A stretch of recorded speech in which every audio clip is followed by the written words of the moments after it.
Muito boa noite, meus caros alunos. Estamos no nosso quinto bloco de aulas, o que não significa necessariamente quinta aula, como já devem ter reparado, na justa medida em que temos subdividido os blocos em várias aulas. Por exemplo, este bloco, o quinto bloco, comporta duas sessões, duas aulas. A primeira começa com a enunciação e o estudo do princípio da proporcionalidade, da razoabilidade, da boa-fé e da igualdade. Terminamos este bloco não, esta aula, esta lição, e passamos para a sessão seguinte, que faz parte deste bloco quinto, onde trataremos do princípio da imparcialidade e do princípio da justiça. A ordem não devia ser esta, devíamos começar pelo princípio da justiça,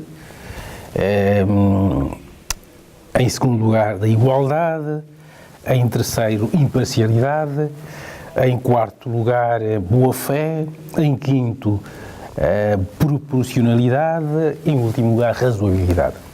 Mas vou inverter a ordem dos fatores e dar aula deste jeito, dividindo, como anunciei, a sessão, o bloco, em duas partes. A primeiríssima aula, esta,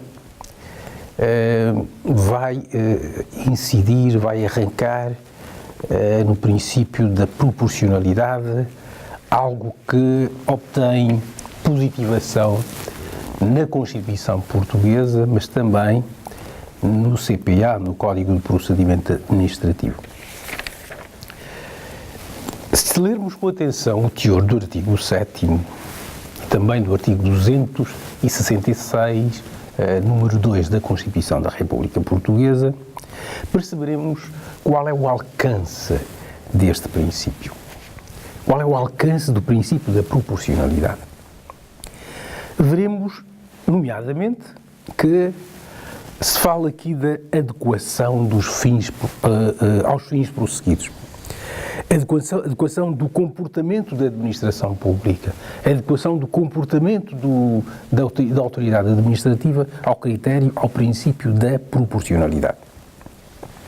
As decisões da administração não devem colidir com direitos subjetivos ou interesses legalmente protegidos, e se acontecer isso, há que ponderar, há que sopesar a atuação em função deste princípio capital, que é o da proporcionalidade. Falamos, portanto, da medida do necessário. Portanto, o critério é necessidade. Será que o ato da administração pública é ele mesmo necessário? Impunha-se que o poder administrativo atuasse nesse momento e daquela forma? É o princípio da necessidade. Em segundo lugar, o critério que devemos considerar imanente ao princípio da proporcionalidade é a razoabilidade, ou seja, proporcionalidade stricto sensu. Nós juntamos aqui, dividimos aqui proporcionalidade e razoabilidade, mas devemos entender que ambas as perspectivas inserem-se na compreensão do princípio da proporcionalidade. Falamos, portanto, da proporcionalidade stricto sensu ou razoabilidade.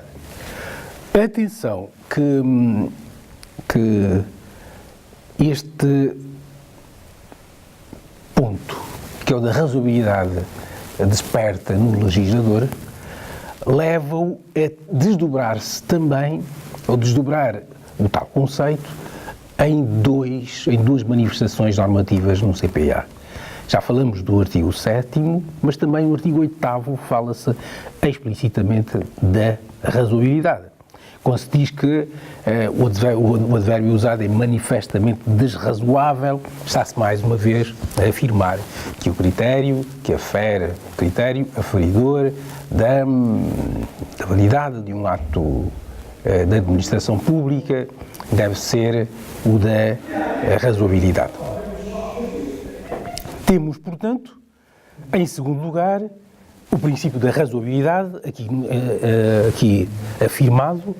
Em terceiro lugar, o princípio da boa-fé. Ora, também aqui, mais uma manifestação da subserviência do direito administrativo face ao direito constitucional. Mais uma vez, a afirmação de que o direito administrativo não passa de um direito constitucional aplicado. Temos no artigo 266 da Constituição a afirmação do princípio da boa-fé. Número 2, boa-fé. Que também encontra respaldo, encontra refração no artigo 10º do CPA.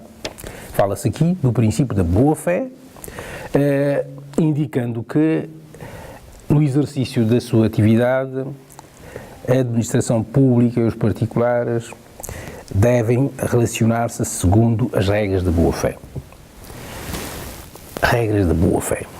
Mais um princípio de difícil densificação, simultaneamente fácil, mas difícil, porque intuímos quanto ao teor da boa-fé, mas a delimitação rigorosa das fronteiras da boa-fé é difícil.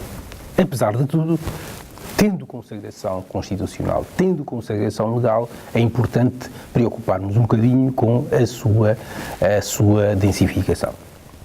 Temos um grande auxiliar no artigo 10º e no artigo 266 da Constituição. Quando falo em 10º, falo um 10º do CPA. Este princípio da boa-fé tem uma implicação, ou várias implicações delineadas no número 2 do artigo 10º. Fala-se aqui do dever de ponderar os valores fundamentais do direito relevantes em face das situações consideradas e, em especial, a confiança suscitada na contraparte pela atuação em causa. Princípio da confiança. Porque senão teríamos a afirmação daquele princípio que estudaram no primeiro semestre, noutras cadeiras, de direito civil ou de introdução ao direito, que é o devenir é contra factum próprio. A atuação da administração pública, a ação consequente da administração pública, a ação anterior, o comportamento anterior da administração pública, consolidado esse comportamento, não pode ser de ânimo leve contrariado só porque os ventos mudaram de orientação. Há expectativas legítimas que se criam com um determinado comportamento coerente, ou determinados comportamentos. E é por respeito a esse critério da proibição do venire contra factum próprio, do voltar-se contra os próprios factos, os factos praticados ao longo do tempo pelo poder administrativo, que nos leva a perceber também aqui uma manifestação de boa-fé. Porque senão a administração pública estará a atuar de má-fé quando vai mudando de orientação como um catavento. Inconsistentemente e muitas vezes ilegalmente. Mais um princípio que devem estudar é o da igualdade. Algo já conhecido desde o primeiro semestre. Conhecido na cadeira de Direito Constitucional, na cadeira do Direito da União Europeia e noutras cadeiras mais. Nesta unidade curricular, o que nos importa é casar o artigo 13 da Constituição e também o 266, número 2 da Constituição, com o artigo 6º do CPA. 6º do CPA. Ambos insistem na ideia da igualdade como princípio fundamental no Estado de Direito português. A igualdade aqui leva-nos também a questionar do caráter taxativo ou não taxativo do artigo 13. Por outras palavras, o artigo 13, quando discrimina todos esses fatores que correspondem à violação do princípio da igualdade, e que ele mesmo, artigo 13, proíbe, está a elencar uma lista fechada, elencar fatores únicos, exclusivos, que caracterizam a igualdade, ou será uma enumeração meramente exemplificativa? Por outras palavras, se houver algo mais e que contraria o nosso sentido o nosso senso comum quanto à afirmação ou à negação do princípio da igualdade e que não consta dessa lista, será que temos autorização para considerarmos que está sem presença de um ato violador do princípio da igualdade? É este o ponto que nós devemos refletir na aula, na parte interativa da nossa lição, depois de terminar esta exposição. Já viram que a lista que vem aqui no artigo 6º é aquela também que vem no artigo 13 da Constituição Portuguesa. Fala-se da razão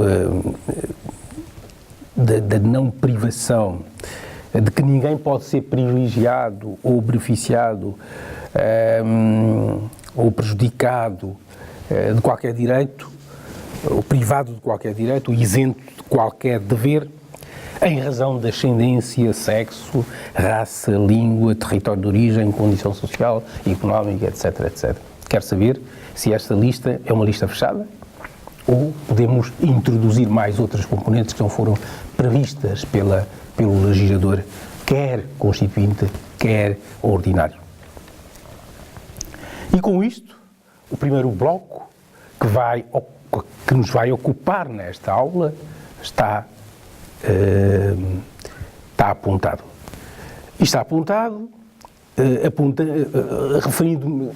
tendo nós de referir também a bibliografia de suporte. Os alunos devem preparar esta aula com base no manual do professor Marcelo Rebelo de Sousa e André Salgado de Matos, Direito Administrativo Geral, tomo 1, páginas 214 e seguintes.